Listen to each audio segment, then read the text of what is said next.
কোন কোন বিষয় থাকলে বুঝবেন আপনার ঈমান দুর্বল? এই 7টা বিষয় যদি আপনার মধ্যে থাকে বুঝবেন আপনার ঈমান দুর্বল হয়ে গেছে। আপনি অনেক দিন রূহকে খাবার দেন নাই, নফসকে খাবার দিয়েছেন। এই 7টা বিষয় যদি আপনার মধ্যে পাওয়া যায় মনে রাখবেন আপনি অনেক দিন রূহকে খাবার দেন নাই, নফসকে খাবার দিয়েছেন। কোরআন তিলাওয়াতে অনীহা, কোরআন তিলাওয়াতে অনীহা মানে কোরআন তিলাওয়াতের প্রতি আপনার ইন্টারেস্ট নাই, মাসকে মাস হয়ে গেছে কোরআন পড়েছেন, বুঝতে হবে আপনার ঈমান দুর্বলতার দিকে চলে গেছে।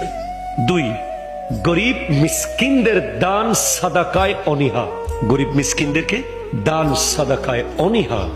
3, নামাজ পড়তে যাওয়ার ব্যাপারে কোনো মতে গেলেও নামাজের ভিতরে রুকু সেজদা সবকিছুর ক্ষেত্রে অনীহা আছে না নাই বলেন তো? 3টা।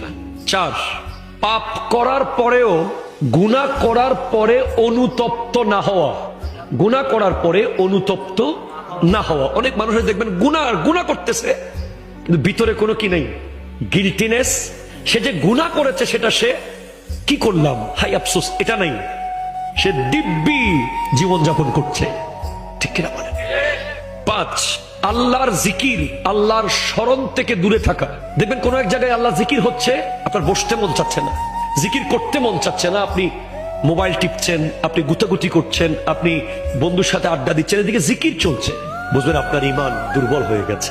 এরপর 6, খিটখিটে মেজাজ। বলেন তো, কথায় কথায় রেগে যাওয়া, কথায় কথায় রেগে যাওয়া, কোনো কিছু হতে না হতেই রেগে যাওয়া, দুর্বল ঈমান। 7, প্রচন্ড অধৈর্য, সবর নাই, ধৈর্য নাই, বুঝবেন ঈমানের দুর্বলতা। যাদের ঈমান যত মজবুত তাদের ধৈর্য তত মজবুত।